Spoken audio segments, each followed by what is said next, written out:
ऐंग ह्रीं श्रीं त्रिपुर भैरवी नमः। जय माँ त्रिपुर भैरवी, जय माँ आद्याशक्ति। माता रानी आप और आपके परिवार पर कृपा दृष्टि बनाए रखे। अपने चैनल धर्मा भक्ति पर आपका हार्दिक स्वागत करता हूँ। आज गुप्त नवरात्रि का छठा दिन है और आज दिनांक है 3 फरवरी सोमवार। गुप्त नवरात्रि के छठे दिन महाविद्या माँ त्रिपुर भैरवी की पूजा की जाती है। माघ शुक्ल पक्ष की षष्ठी तिथि के दिन महाविद्या माँ त्रिपुर भैरवी की पूजा होती है। आज के दिन इसी वीडियो में आप सुनेंगे महाविद्या माँ त्रिपुर भैरवी की संपूर्ण कथा और श्री दुर्गा कवच का पाठ। भैरवी शब्द 3 अक्षरों से मिलाकर बना हुआ है। भ भमणा यानी कि रमण, र रमणा यानी कि रचना, वि वमन यानी कि विनाश। देवी त्रिपुर भैरवी विध्वंस की शक्ति है और महेश्वर शिवजी के त्रिपुरारी रूप की शक्ति कहलाती है। इनके उग्र स्वरूप की कांति हजारों उगते हुए सूर्य के समान बताई गई है। दिगंबरा देवी श्यामल वर्णी की है, तीनों नेत्रों से युक्त और मस्तिष्क पर अर्धचंद्र धारण करती है। वे रुद्राक्ष, सर्पों और नरमुंड की माला पहनती है और उनके लंबे, काले और घनघोर बाल है। मूल प्रकृति आदि शक्ति की 10 महाविद्याओं की श्रेणी में देवी त्रिपुर भैरवी छठी महाविद्या कहलाती है। शब्द त्रिपुर का अर्थ होता है त्रिलोक यानी कि स्वर्ग, पृथ्वी और पाताल, और भैरवी का अर्थ होता है भय का विनाश। इसीलिए देवी त्रिपुर भैरवी को त्रिलोक में भय और पाप के विनाश हेतु स्थापित है। देवी त्रिपुर भैरवी की पूजा विधि। घर की दक्षिण दिशा में लाल वस्त्र बिछाए, उस पर अक्षत या उड़द की ढेरी बनाकर तांबे का कलश रखे और कलश में जल, दूध, रोली, अक्षत, सुपारी, फूल, दुर्वा, काले तिल और सिक्का डालें। कलश के मुख पर आम या अशोक के पत्ते रखकर उस पर नारियल स्थापित करें और फिर कलश स्थापित करें। घी या चमेली के तिल का दीपक जलाए और गुग्गल से धूप करें। माँ को सिंदूर का तिलक लगाए और लाल पुष्प अर्पित करें। मौसमी फलों या मिठाई या हलवे या कोई भी भोग अर्पित करें और दक्षिणा अवश्य प्रदान करें। लाल चंदन की माला से माँ त्रिपुर भैरवी की मंत्र जाप करना चाहिए। माँ त्रिपुर भैरवी का मंत्र है ओम ऐंग ह्रीं श्रीं त्रिपुर भैरवी नमः। 18 पुराणों में से एक मार्कंडेय पुराण के अंतर्गत दुर्गा सप्तशती का एक महत्वपूर्ण भाग होता है श्री दुर्गा कवच। इसे भगवान श्री ब्रह्मा जी ने ऋषि मार्कंडेय को बताया था। ओम नमः चंडिकाय। मार्कंडेय जी ने कहा, पितामह, जो इस संसार में परम गोपनीय तथा मनुष्य की सब प्रकार से रक्षा करने वाला है, ऐसा जो अब तक आपने किसी दूसरे के सामने नहीं प्रकट किया हो, ऐसी कोई कवच बताए मुझे। तो ब्रह्मा जी बोले, हे ब्राह्मण, ऐसा कवच तो एक देवी कवच ही है जो गोपनीय से भी गोपनीय है, पवित्र तथा संपूर्ण प्राणियों का उपकार करने वाला है। इसमें प्रथम शैलपुत्री, दूसरी ब्रह्मचारिणी, तीसरा चंद्रघंटा, चौथी कुष्मांडा, पांचवी स्कंद माता, छठी कात्यायनी, सातवीं कालरात्रि, आठवीं महागौरी और नौवीं सिद्धिदात्री, ये 9 नाम की 9 मूर्तियां हैं। जो मनुष्य अग्नि में जल रहा हो, रणभूमि में शत्रुओं से घिर रहा हो, विषम संकटों में फंस गया हो तथा इस प्रकार भय से आतुर होकर जो भगवती दुर्गा की शरण में प्राप्त होता है, उनका कोई अमंगल नहीं होता। युद्ध के समय संकट में पड़ने पर भी उनके ऊपर कोई विपत्ति नहीं आती। जिन्होंने भक्ति पूर्वक देवी का स्मरण किया है, उनका निश्चय ही अभ्युदय होता है। जो तुम्हारा चिंतन करते हैं, उनकी तो निसंदेह रक्षा करती हो। चामुंडा देवी प्रेत पर आरूढ़ होती है, वाराही भैंसे पर, इंद्री का वाहन ऐरावत, वैष्णवी देवी गरुड़ पर और माहेश्वरी वृषभ पर आरूढ़ होती है। कौमारी का वायन मयूर पर आरूढ़ होती है। भगवान विष्णु की प्रियतमा लक्ष्मी देवी कमल के आसन पर विराजमान होती है और हाथों में कमल धारण किए हुए होती है। वृषभ पर आरूढ़ ईश्वरी देवी ने श्वेत रूप धारण कर रखा है। ब्राह्मी देवी ने हंस पर बैठी हुई है और सब प्रकार के आभूषणों से विभूषित है। इस प्रकार ये सभी माताएं सब प्रकार की योग शक्तियों से संपन्न है। इसके सिवा और भी बहुत सी देवियां हैं जो अनेक प्रकार के आभूषणों की शोभा से युक्त तथा नाना प्रकार के रत्नों से सुशोभित है।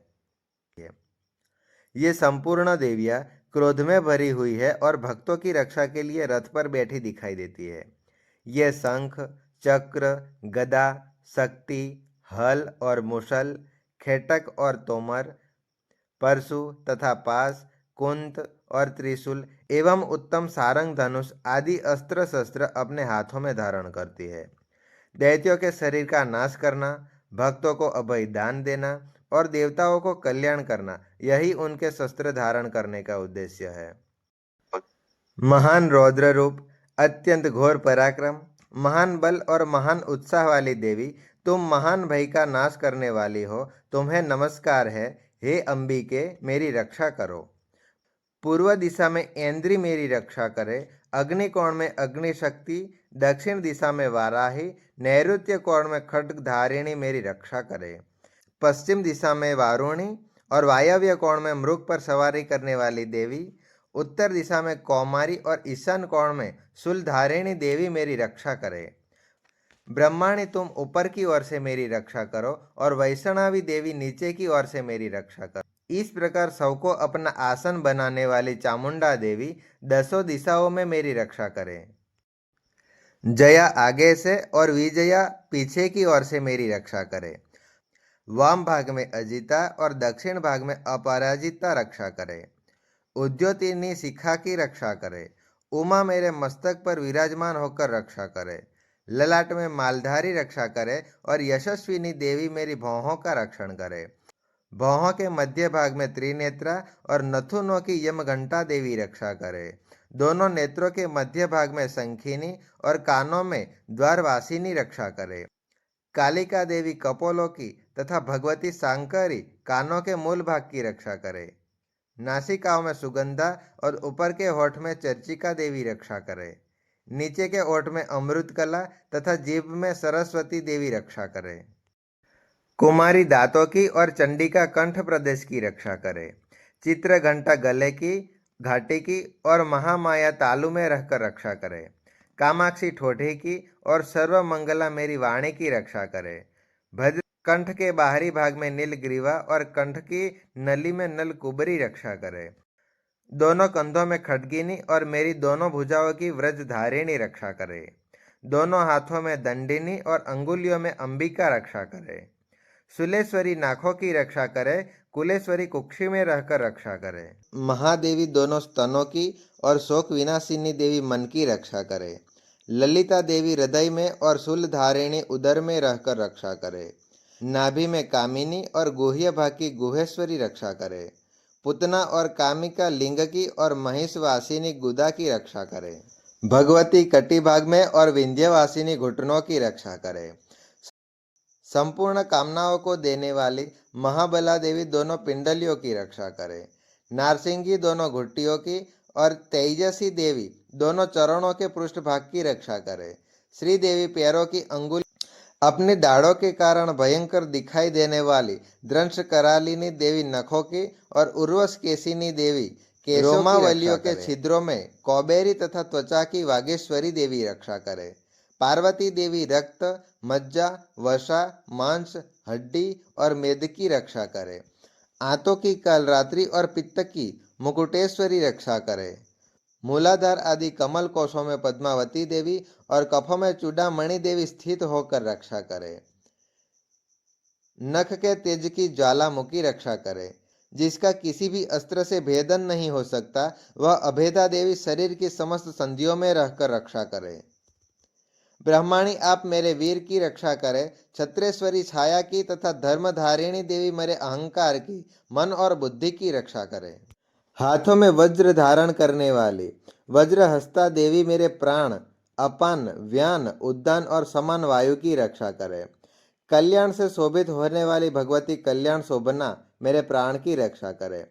रस, रूप, गंध, शब्द और स्पर्श इन विषयों का अनुभव करते समय योगिनी देवी रक्षा करे तथा सत्वगुण, रजोगुण और तमोगुण की रक्षा सदा नारायणी देवी करे।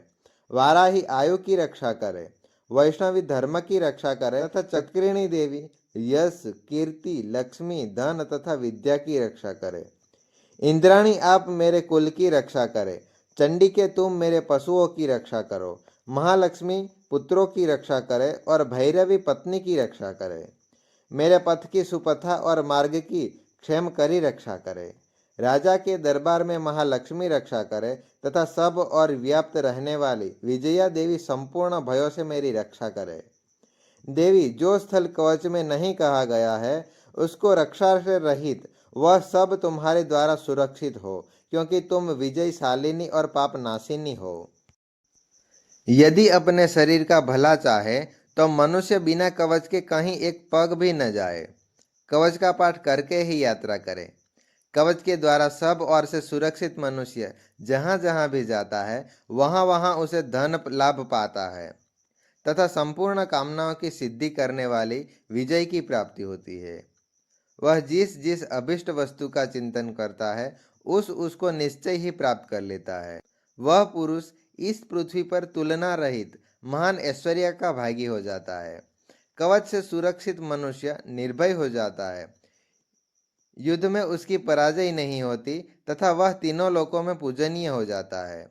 देवी का यह कवच देवताओं के लिए भी दुर्लभ है। जो प्रतिदिन नियम पूर्वक तीनों संध्याओं के समय श्रद्धा के साथ इसका पाठ करता है उसे दैवीय कला प्राप्त होती है तथा वह तीनों लोकों में कहीं पर भी पराजय नहीं होता।